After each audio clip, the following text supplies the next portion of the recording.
ఈ జెన్జీ ప్రొటెక్ట్స్‌కి సంబంధించి చాలామంది అంటే మనం చూసుకుంటే ఎవరైతే రూలింగ్‌లో ఉన్నారో వాళ్ళ చాలామంది నాయకులు మాట్లాడిన మాటలు ఏంటి అంటే ప్రొటెస్ట్ చేస్తున్న వాళ్ళు అసలు స్టూడెంట్స్ కాదు. వాళ్ళంతా యాంటీ నేషనల్స్ అని.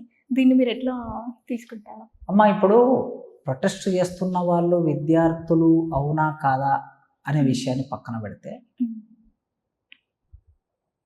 నీట్ పేపర్ లీక్ అయితే ఆ పరీక్ష రాసిన విద్యార్థి ఎవరైతే ఉంటారో ఆ విద్యార్థి తరఫున వాళ్ళ అమ్మ నాన్న వచ్చి మాట్లాడకూడదా?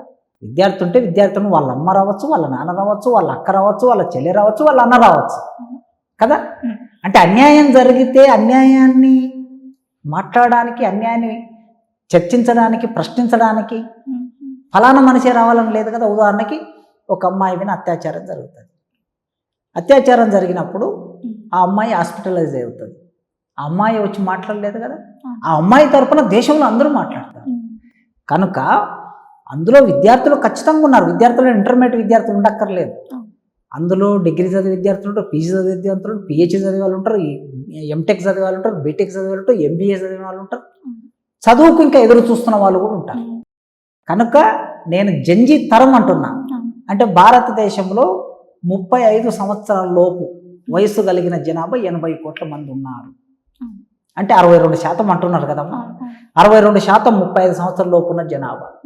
భారతదేశంలో ఇది గొప్ప విషయం. మనకి ప్రపంచంలో అన్ని దేశాలు వార్ధక్యంలో ఉన్నాయి, అంటే వృద్ధాప్యంలో ఉన్నాయి అన్ని దేశాలు. జపాన్, జర్మనీ, అమెరికా, ఇంగ్లాండ్ అన్ని దేశాలు. కానీ మన దేశంలో యవ్వనంతో ఉన్నటువంటి జనాభా 80 కోట్ల మంది ఉంది. ఈ 80 కోట్ల మంది యవ్వనంతో ఉన్నటువంటి వాళ్ళందరూ కూడా సమస్యని ప్రశ్నించడానికి అక్కడికి వచ్చారు. ఆ ప్రశ్న చేశారు.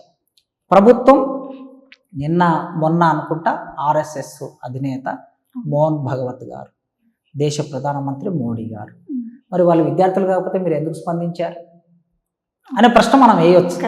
వాళ్ళు విద్యార్థులు కనుక మీరు స్పందించారు. స్పందించడమే కాకుండా ఆ ఉద్యమం అయిపోయి ఇప్పటికి ఇంకా 15 రోజులు అవుతుంది. 15 రోజుల తర్వాత కూడా రోజు జంజీ తరం గురించి మాట్లాడుతున్నారు మోడీ గారు. మోహన్ భగవత్ గారు విద్యార్థులు వేసే ప్రశ్నలు వినండి, ప్రశ్న అసమ్మతే ప్రజాస్వామ్యాన్ని సంపూర్ణం చేస్తుంది అని మాట్లాడుతున్నారు ఆయన. మొన్న బాంబేలో ఒక మీటింగ్లో, విద్యార్థుల మీటింగ్లో పాల్గొని ఢిల్లీ ఐఐటి కాన్వకేషన్కి వెళ్ళారు మోడీ గారు దేశ ప్రధానమంత్రి హోదాలో.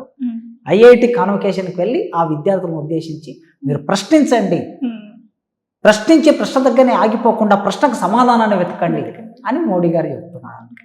కనుక అక్కడ అన్యాయం జరిగినప్పుడు అన్యాయాన్ని ప్రశ్నించడానికి వచ్చినటువంటి నవతరం అది, యువతరం అది.